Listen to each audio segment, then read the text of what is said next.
고개를 들어보세요. 도시의 불빛에서 벗어난 맑은 밤, 하늘은 장관을 연출합니다. 별들의 강이 어둠을 가로질러 흐릅니다. 우리는 그것을 우리 은하, 즉 우리 고향 은하라고 부릅니다. 인류가 존재한 이래로 우리는 저 반짝이는 심연을 응시해 왔습니다. 밤하늘은 우리 내면 깊은 곳에 있는 무언가를 불러일으키며 경이로움을 자아냅니다. 이 우주적 호기심은 우리의 DNA에 새겨져 있습니다. 이것들은 우주를 이해하고 그 안에서 우리의 위치를 찾으려는 우리의 첫 시도였습니다. 그 고대의 경이로움은 지식과 함께 더욱 강해졌습니다. 저 행성들 중 지구와 같은 행성이 있을까요? 이 광대한 우주에서 우리는 혼자인가요? 별을 향해 나아가려는 꿈은 인류의 가장 오래되고 강력한 꿈 중 하나입니다. 그리고 지난 세기에 우리는 지구를 떠나 첫 발을 내디뎠습니다. 인류 역사의 대부분 동안 지구는 우주의 전부였습니다. 거대하게 느껴졌죠. 1990년에 보이저 1호는 마지막으로 한 번 더 돌아보기 위해 카메라를 돌렸습니다. 그 거리에서 우리의 고향을 찍은 사진입니다. 지구는 그저 작은 빛의 점일 뿐입니다. 한 줄기 햇빛 속에 매달린 하나의 픽셀이죠. 천문학자 칼 세이건은 이것을 창백한 푸른 점이라고 불렀습니다. 그것은 우리 세상이 얼마나 작고 연약한지를 보여주었습니다. 이 작은 점 위에서 여러분이 아는 모든 사람들이 삶을 살아왔습니다. 바로 거기에서 일어난 일이죠. 광활한 우주에 떠있는 먼지 한 조각 위에서 말이죠. 우리 세상을 이런 식으로 보는 것은 겸손함과 책임감을 느끼게 합니다. 이곳이 우리의 유일한 고향입니다. 우리는 모두 이 작은 푸른 세상의 승객입니다. 그들은 국경 없는 세상을 보았습니다. 그들은 우리가 외부에서 우리 자신을 볼 수 있게 해주었습니다. 우리가 지구뿐만 아니라 태양계 내에서 우리의 위치를 이해하도록 말이죠. 그래서 우리는 우리의 이웃을 탐험하기 시작했습니다. 각 임무는 우리 가족 역사의 한 장이었습니다. 창백한 푸른 점은 단지 시작점일 뿐입니다.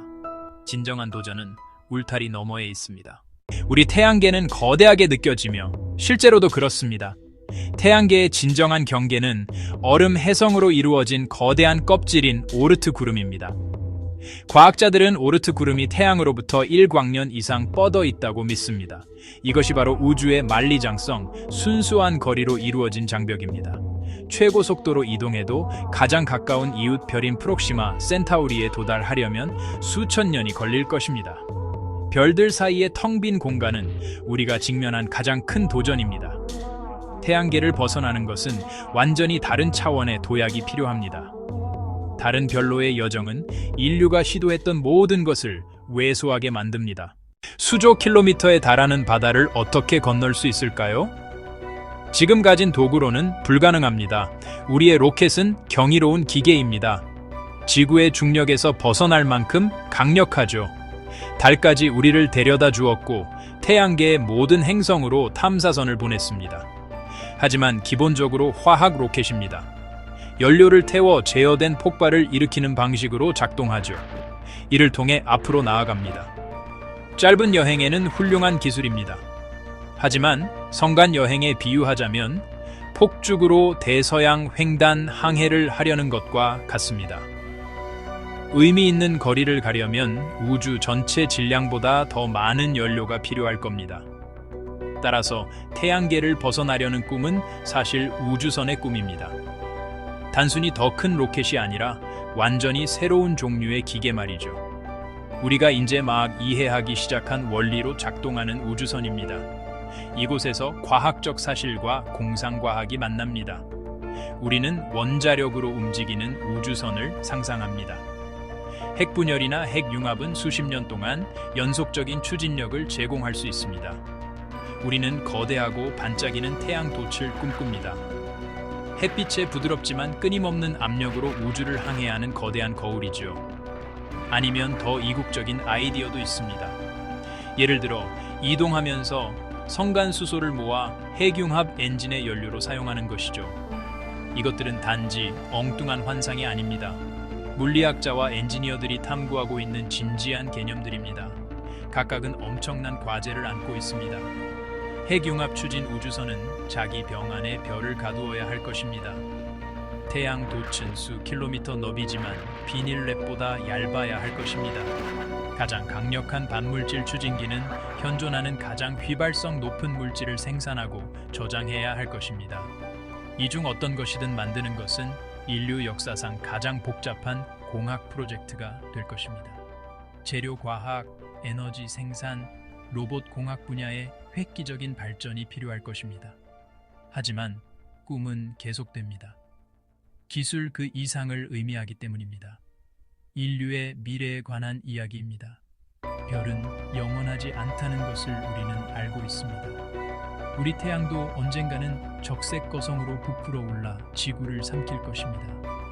이 행성의 생명체에게는 시한이 있습니다. 그 일이 일어나기 훨씬 전에 다른 우주적 위험이 우리의 존재를 위협할 수 있습니다.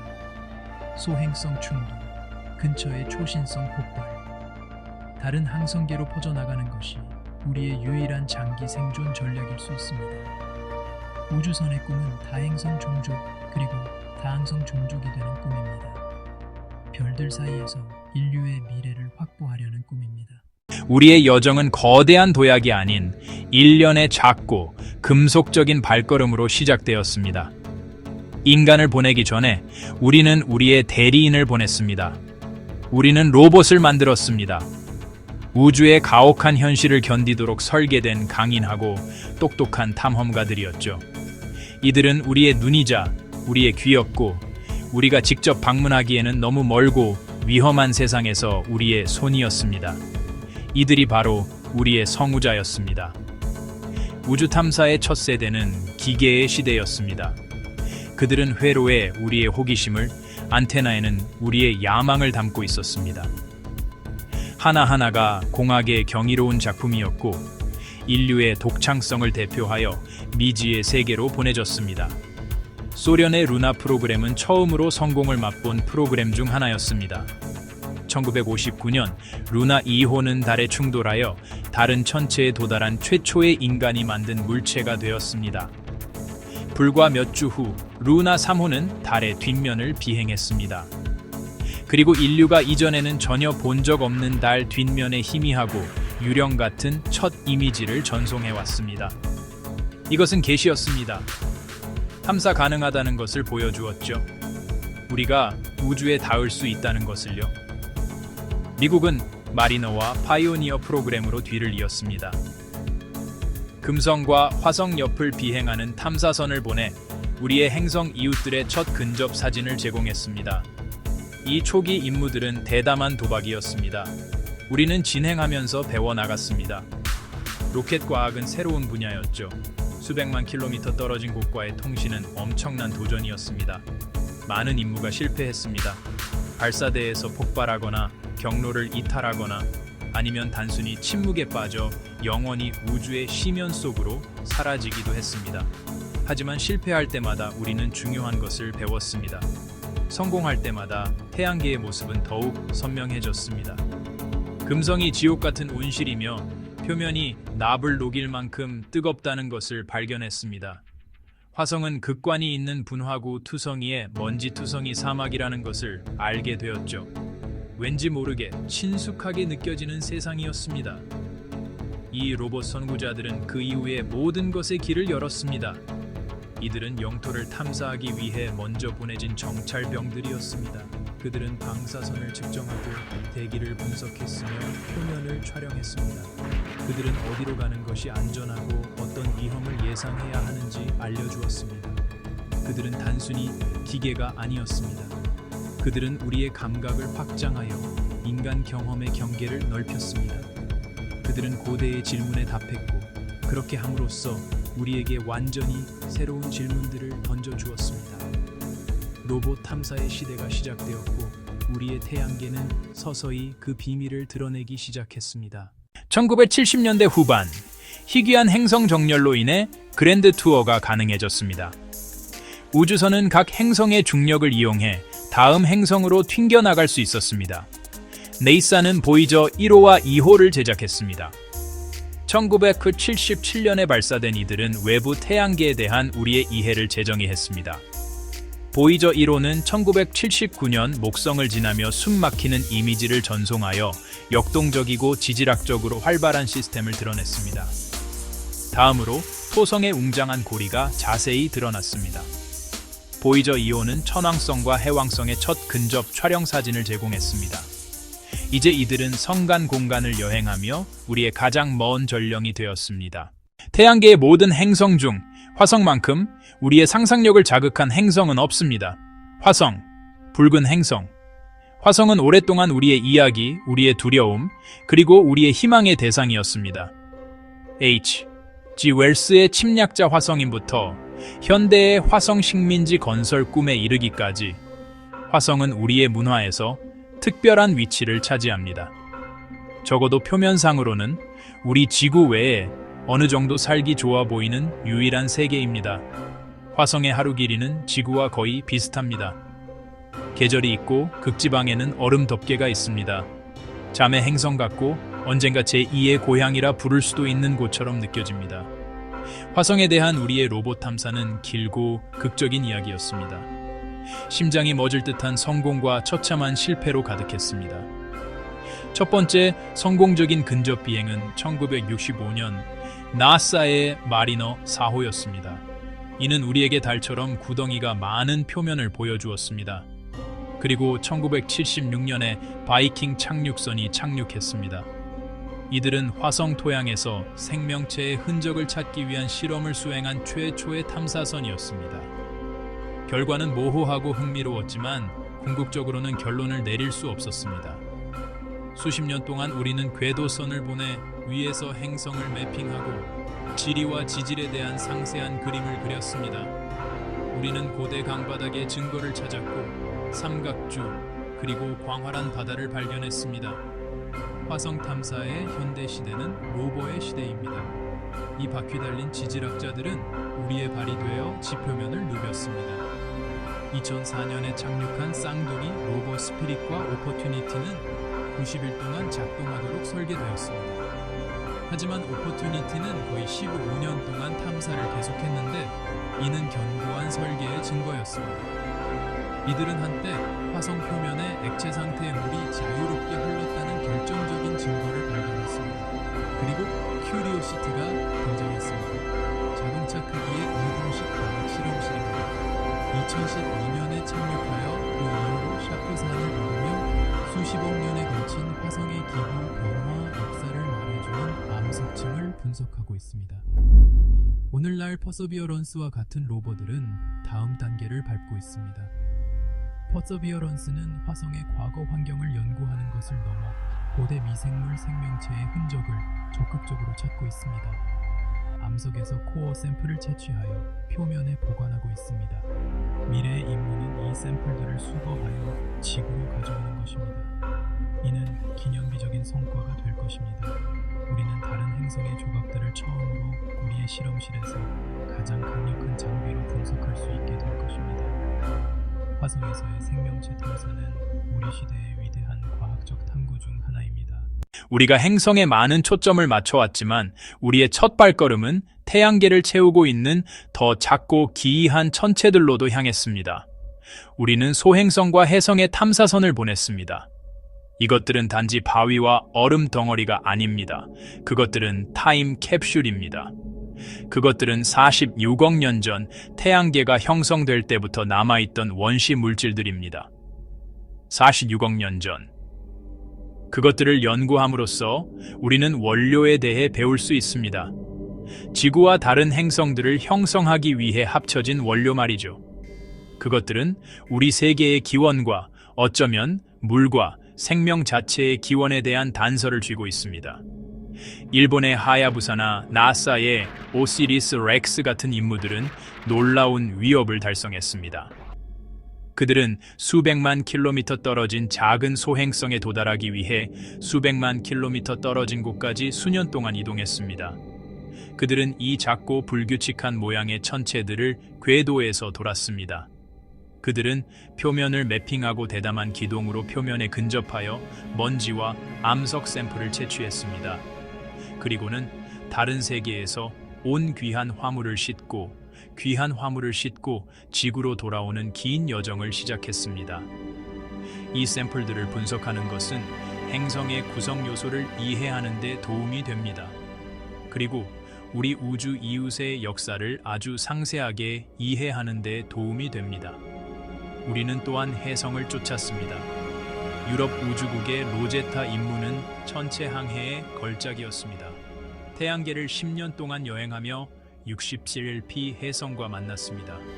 혜성이 태양을 향해 나아가는 동안 2년 동안 혜성 궤도를 돌았습니다. 심지어 작은 착륙선 필레를 배치하여 혜성의 얼음핵에 착륙시켰습니다. 로제타는 태양열이 혜성의 얼음을 가스로 바꾸는 것을 지켜봤습니다. 우리가 지구에서 보는 아름다운 꼬리를 만들어냈죠. 이 임무는 우리에게 전례 없는 근접 관찰 기회를 제공했습니다. 때로는 더러운 눈덩이라고 불리는 이 천체 중 하나를 말입니다. 이 작은 천체들로 향하는 임무들은 이제 태양의 영향권을 벗어나고 있는 보이저 탐사선과 함께 행성 울타리 너머를 엿보려는 우리의 첫 시도를 나타냅니다. 그것들은 우리가 가능하다고 생각했던 것의 경계를 허물고 있습니다. 그것들은 태양계가 분주하고 다양하며 고대적인 곳이라는 것을 보여주었습니다.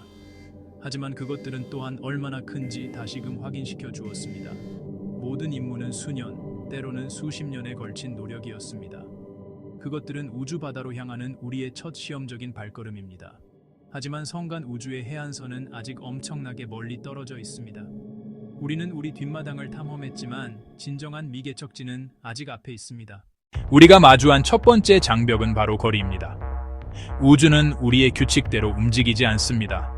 보이저 1호는 현재 고향으로부터 240억 킬로미터 이상 떨어져 있습니다. 사실 우리는 우주라는 거대한 바다에 발가락만 살짝 담근 수준입니다.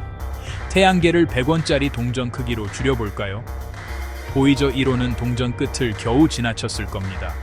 이 척도에서 가장 가까운 별은 축구장 2개 길이만큼 떨어진 또 다른 100원짜리 동전이라고 할 수 있습니다. 이것이 바로 거리의 횡포입니다. 프록시마 센타우리까지 도달하는 데는 7만 8천 년 이상이 걸릴 것입니다. 모든 성간 임무는 완전히 자율적으로 이루어져야 합니다. 이 고립감은 물리적인 간격만큼이나 거대한 심리적, 공학적 난관입니다. 거리가 문제라면 속도가 해결책이겠죠. 하지만 우주에는 다른 의견이 있습니다. 우주에는 속도 제한이 있습니다. 바로 빛의 속도죠. 질량을 가진 어떤 것도 이 속도에 도달할 수 없습니다. 이것은 기술적인 한계가 아닙니다. 시공간 자체에 새겨진 근본적인 규칙입니다. 이 법칙은 알베르트 아인슈타인에 의해 발견되었습니다. 이 우주 속도 제한은 별들을 향한 두 번째 큰 장벽입니다. 빛의 속도는 우주적 스케일에서는 너무나 느립니다. 이 속도 제한은 또 다른 이상한 결과를 초래합니다. 바로 시간 자체가 상대적이라는 것입니다. 빛의 속도에는 도달할 수 없지만 최대한 가까이 갈 수는 있을 겁니다. 목표를 빛의 속도의 10%라고 가정해 봅시다. 여전히 엄청나게 빠른 속도죠. 초속 약 3만 킬로미터에 달합니다. 이 속도라면 탐사선이 프록시마 센타우리에 도달하는데 약 43년이 걸릴 겁니다.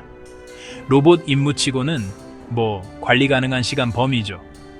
그런데 우주선을 그 속도까지 가속시키려면 무엇이 필요할까요? 답은 에너지입니다. 너무나 엄청난 양의 에너지라서 인류 문명 전체의 전력 소비가 작은 깜빡임처럼 보일 정도죠. 이것이 세 번째 큰 장벽입니다. 여행을 시작하기 위해서라도 우리가 넘어야 할 에너지 산인 거죠. 물리학적으로 따져봅시다. 움직이는 물체의 에너지는 운동 에너지입니다. 공식은 간단하지만 그 결과로 나오는 숫자는 엄청납니다. 대형 항공모함 크기의 우주선을 빛의 속도 10%까지 가속시키는 데 필요한 에너지는 전 세계가 현재 1년 동안 사용하는 에너지보다 많을 겁니다. 그리고 이건 단지 속도를 내는 데 필요한 에너지일 뿐입니다. 도착지에 도달했을 때 속도를 줄이려면 똑같은 양의 에너지가 필요합니다. 그렇지 않으면 비싼 우주선이 엄청난 속도로 목표를 그냥 지나쳐 버리겠죠. 필요한 에너지 양은 그야말로 천문학적입니다. 과연 그 많은 에너지를 어디서 얻을 수 있을까요? 우리가 오늘날 사용하는 화학 로켓은 아예 경쟁 상대도 안 됩니다. 화학 연료를 태우는 것은 성간 여행에는 엄청나게 비효율적입니다. 앞서 보았듯이 알려진 우주에 존재하는 연료보다 더 많은 연료가 필요할 겁니다. 우리는 수백만 배 더 강력한 에너지원을 찾아야 합니다. 이는 우리를 핵에너지로 이끌죠.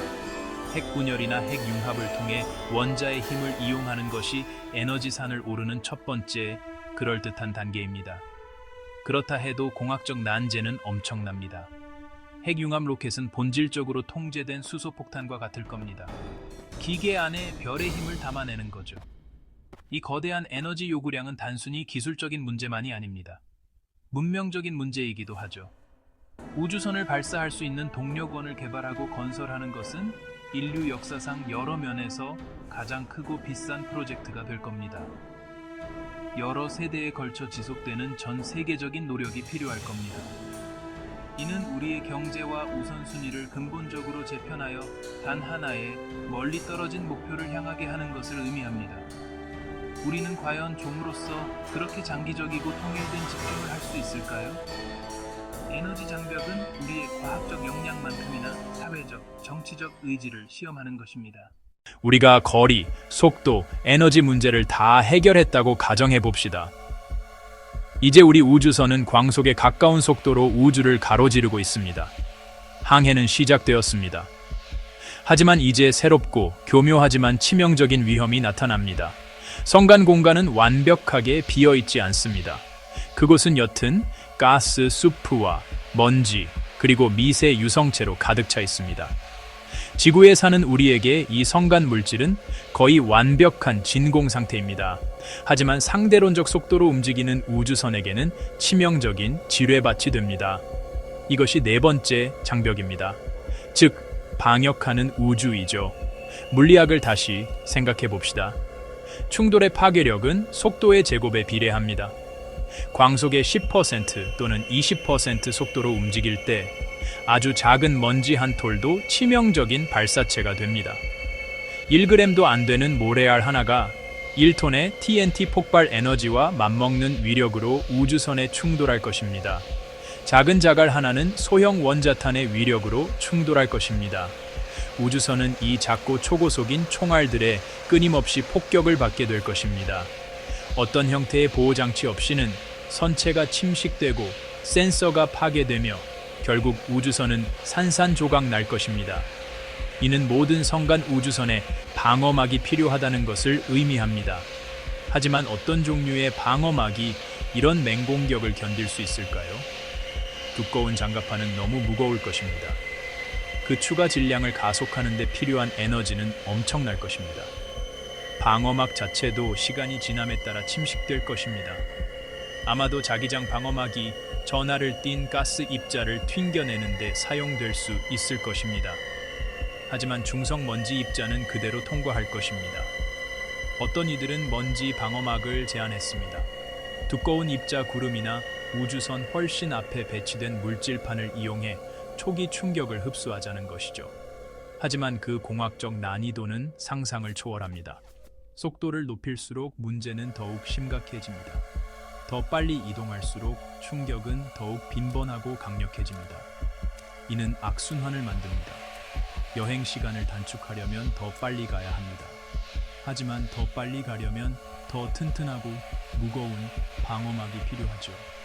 무거운 방어막은 가속하는 데 더 많은 에너지를 필요로 하여 전체 임무를 더욱 어렵게 만듭니다.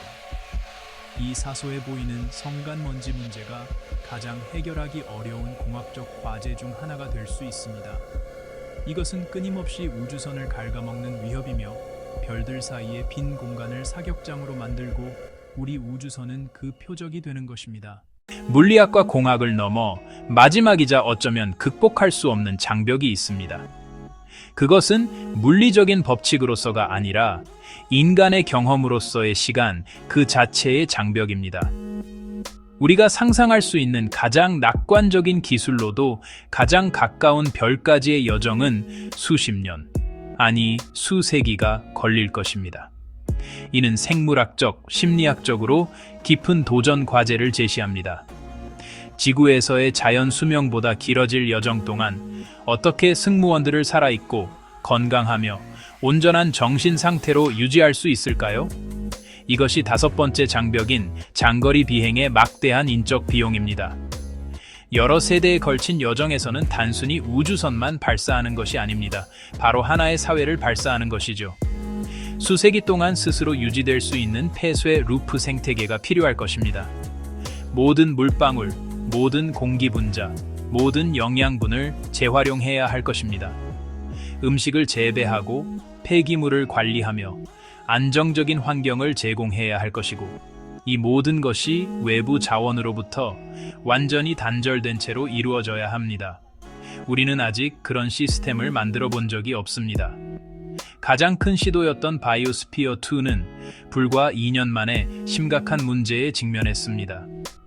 우주선은 수백 년 동안 완벽하게 기능해야 할 것입니다. 그리고 의학적인 도전 과제도 있습니다. 가장 가까운 병원이 광년 단위로 떨어져 있을 때 질병이나 부상에 어떻게 대처할까요? 승무원들은 우주 방사선의 장기적인 영향에 노출될 것이고 지구 자기장의 보호를 받을 수 없을 것입니다. 이는 암 및 기타 질병의 위험을 증가시킵니다. 또한 무중력 또는 인공중력이 여러 세대에 걸쳐 인체에 미치는 영향도 있습니다. 수세기 동안 모행성을 떠나 있을 때 인간 생물학에 어떤 일이 일어나는지는 단순히 알 수 없습니다. 우주선은 자급자족하는 의료 연구 시설이 되어야 할 것입니다. 마지막으로 정신적인 문제입니다. 인간은 사회적 동물이며 다른 생명체로 가득 찬 행성에서의 삶에 적응되어 있습니다. 금속통 안에서 평생을 사는 것의 심리적 영향은 어떨까요? 푸른 하늘을 볼 수도, 바람을 느낄 수도, 단단한 땅을 밟을 수도 없다는 것을 알면서 말이죠. 그렇게 많은 세대에 걸쳐 갈등과 절망을 막기 위해 어떤 사회 구조가 필요할까요? 그 우주선에서 태어난 사람들은 우리에게 완전히 이질적인 문화를 가질 것이며 그들의 유일한 현실은 우주선의 윙윙거리는 벽과 변함없는 별들의 풍경일 것입니다. 장거리 비행의 외로움을 극복하는 것이 가장 큰 도전이 될 수도 있습니다. 별들 사이의 바다를 건너려면 새로운 종류의 우주선이 필요합니다. 화학 로켓은 치올콥스키 로켓 방정식의 제약을 받습니다. 더 빠른 속도를 얻으려면 훨씬 더 많은 연료가 필요하고, 이는 그 연료를 밀어내기 위해 또다시 더 많은 연료가 필요하다는 의미죠. 다른 별로의 여행에서는 이 방정식이 정말 가슴 아픈 현실이 됩니다. 현재의 기술로는 도저히 그곳에 도달할 수 없습니다. 우리에게 필요한 것은 엄청난 시간 동안 꾸준히 속도를 붙여주는 부드럽고 끈질긴 추진력입니다. 이 경쟁은 현재 칠판 위, 컴퓨터 시뮬레이션, 그리고 소수의 최첨단 연구실에서 진행되고 있습니다. 이러한 아이디어들은 우주에서 가장 강력한 힘을 활용하는 것을 포함합니다. 이것은 이동수단이 무엇인지에 대한 완전한 재해석입니다. 새로운 종류의 탐사선을 만들기 위한 경쟁이죠. 화학 로켓을 넘어선 첫 번째 논리적인 단계는 바로 원자를 활용하는 것입니다. 원자의 핵은 엄청난 양의 에너지를 저장하고 있습니다. 이는 우리 도시를 밝히는 에너지원이기도 하죠. 핵 추진의 개념은 보다 통제된 형태인 해결 추진으로 이어졌습니다. 이 설계에서는 원자로가 초고온 가열기 역할을 합니다. 수소와 같은 액체를 뜨거운 원자로 노심을 통해 펌프질하여 매우 빠른 속도로 노즐 밖으로 분사합니다. 이는 화학 로켓보다 훨씬 효율적입니다. 또 다른 접근 방식은 핵 전기 추진입니다. 이 방식은 엄청난 양의 전기를 생산합니다. 이 전기는 이온 추진기와 같은 첨단 엔진을 구동하는 데 사용됩니다. 긴 여정 동안 이 꾸준하고 미미한 추진력은 엄청난 속도를 축적할 수 있습니다. 핵 분열은 우주를 위한 가장 성숙하고 현실적인 차세대 동력원입니다. 핵분열 추진 우주선은 태양계 탐사에 있어 판도를 바꾸는 역할을 할 것입니다.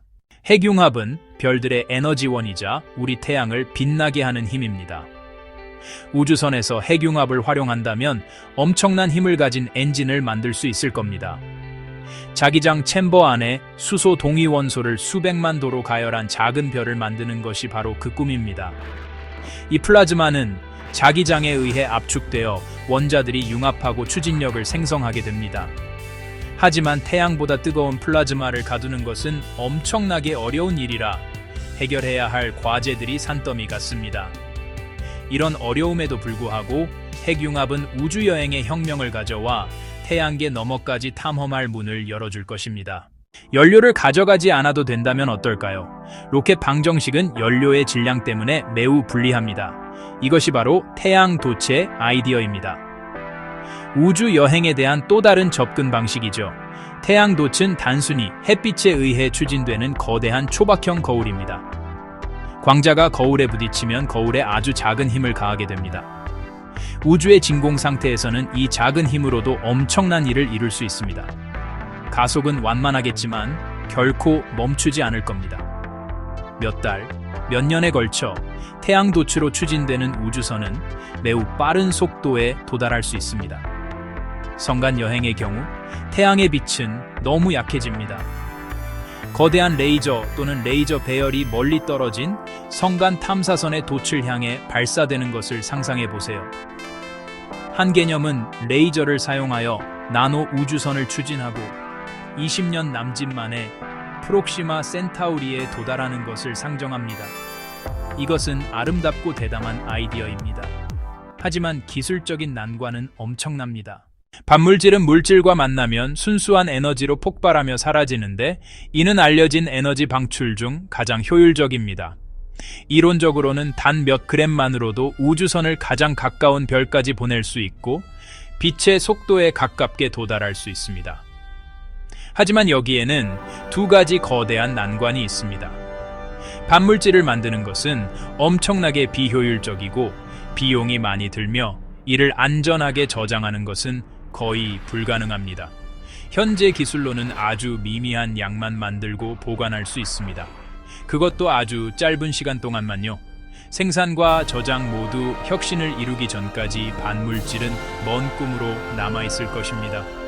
물리학의 궁극적인 연료이지만 영원히 손이 닿지 않는 곳에 있습니다. 은하계는 기다리지만 자연의 법칙 또한 기다립니다. 완벽한 우주선이 있다 해도 인간의 몸은 임무에 가장 약한 고리입니다. 무중력은 근육과 뼈를 약화시키고 우주방사선은 DNA를 손상시켜 암 위험을 높입니다.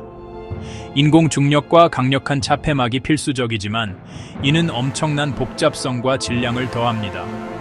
면역력, 감각, 심지어 기본적인 생체 활동에 미치는 장기적인 건강 영향은 아직 알려지지 않았습니다. 승무원은 의사이자 엔지니어이자 선구자여야 하며 지구에서 멀리 떨어진 곳에서의 의료 비상 상황에 대비해야 합니다. 인간을 별들에게 보내기 전에 우리는 이 연약한 몸을 우주에서 살아남게 하는 방법을 배워야 합니다.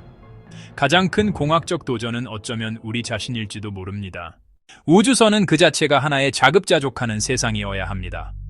물 한 방울까지도 재활용하고 숨결 하나하나, 그리고 모든 폐기물까지도 재활용해야 하죠.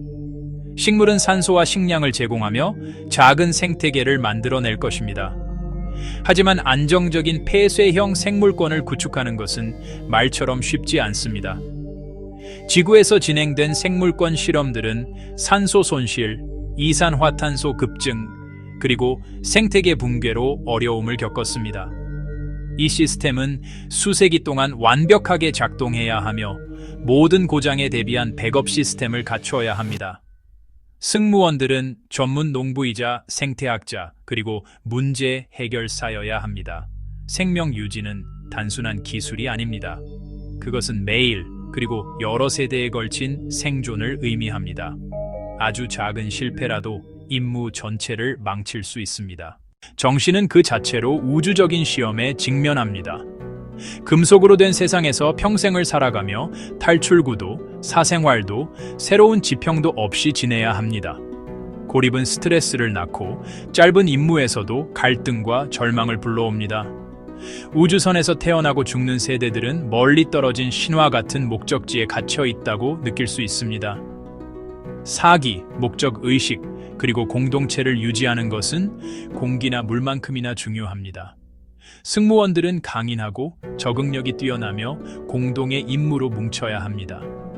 결국 가장 위대한 여정은 단지 우주를 가로지르는 것이 아니라 인간의 마음속에서 이루어지는 것입니다. 우리는 그저 육체만을 보내는 것이 아니라 희망과 꿈을 미지의 공간으로 보냅니다. 세대 우주선은 그야말로 병 속의 사회입니다. 생존을 위해서는 규칙, 통치, 문화가 끊임없이 진화해야만 하죠. 안정은 필수적입니다. 갈등은 모두를 파멸로 이끌 수 있습니다. 인구는 관리되어야 하고 자유는 생존과 균형을 이루어야 합니다. 수세기에 걸쳐 새로운 전통과 정체성이 생겨날 것이며 이는 우주선이라는 독특한 세계에 의해 형성될 것입니다. 이 임무는 인류가 평화롭고 회복력 있는 사회를 무에서 창조할 수 있는지에 대한 시험입니다. 최종 목적지에 도착하는 사람들은 인류의 새로운 가지가 될 것이며 그들 스스로 여정에 의해 단련될 것입니다. 가장 큰 불확실성은 기술이 아니라 우리가 만들어낼 사회입니다. 오늘날 인류의 별을 향한 꿈은 엄청난 장벽에 부딪힙니다. 거리, 에너지, 생명 유지, 그리고 사회적 문제까지요. 우리는 아직 엔진도 생태계도 경험도 부족합니다. 하지만 모든 실험, 모든 탐사선, 모든 발견은 한 걸음씩 나아가는 과정입니다. 우리는 배우고 준비하고 있으며 이전과는 비교할 수 없을 정도로 상상력을 발휘하고 있습니다. 아직 도구는 없지만 여정을 위한 청사진은 존재합니다. 비록 도구는 없지만요. 사상 처음으로 우리는 단순히 몽상가가 아닙니다. 우리는 가능한 미래의 건축가입니다. 별들은 멀리 있지만 여정은 이미 시작되었습니다. 다른 별을 향한 여정은 더 가까운 목적지, 바로 달에서 시작됩니다.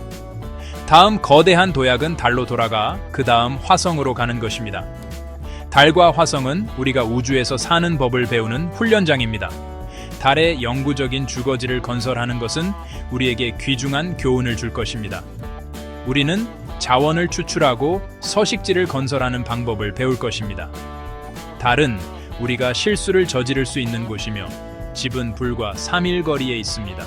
달 다음은 화성입니다. 인간을 화성으로 보내는 것은 우주 탐사에서 가장 복잡한 과업이 될 것입니다. 화성 착륙은 다행성 종족이 되기 위한 우리의 첫 번째 진정한 시도가 될 것입니다. 이러한 단계들은 어떤 성간 비행의 야망에도 필수적인 토대입니다. 프록시마 센타우리로 가는 길은 달의 분화구와 화성의 붉은 사막을 직접 통과합니다. 다음 큰 도약은 우주인이 되는 것입니다. 3부 갈림길에 선 문명. 인류는 기후 변화와 정치적 불안정 같은 난제에 직면하며 갈림길에 서 있습니다. 우주 탐사가 지구의 문제로부터의 도피일까요? 우주 기술은 종종 지구의 삶에 긍정적인 영향을 미칩니다. 이는 우리의 미래에 대한 투자이며 희망과 단합된 목표를 제시합니다. 우주 탐사는 전 인류를 위한 프로젝트입니다. 선택은 우리에게 달려 있습니다. 정체된 문명으로 남을 것인가? 아니면 도전을 포용하고 한계를 뛰어넘는 문명이 될 것인가? 이 목표를 향해 나아가는 것이 바로 이 행성, 그리고 그 너머에서 살아남을 가치가 있는 문명이 되기 위해 우리에게 필요한 것일지도 모릅니다. 우리는 먼 곳의 불빛에서 영감을 얻어 위대한 배를 스케치하며 준비하는 종족입니다. 앞으로의 여정은 우리가 진정으로 이해할 수 있는 것보다 더 길고 험난합니다. 하지만 우리가 처음으로 하늘을 올려다본 이래로 우리는 우리 안에 불꽃을 품고 있었습니다. 이 꺼지지 않는 불꽃은 우리 조상들을 아프리카에서 벗어나 지구에 정착하게 만든 원동력이었습니다. 이는 보이저 탐사선을 성간의 어둠 속으로 밀어 넣었던 바로 그 불꽃입니다. 이는 우리의 장기적인 생존에 필수적일 수 있습니다. 우리의 세계는 유효 기간이 있습니다. 우리는 생명이 그 고향을 넘어 퍼져나갈 우주의 유일한 기회가 될 수 있습니다.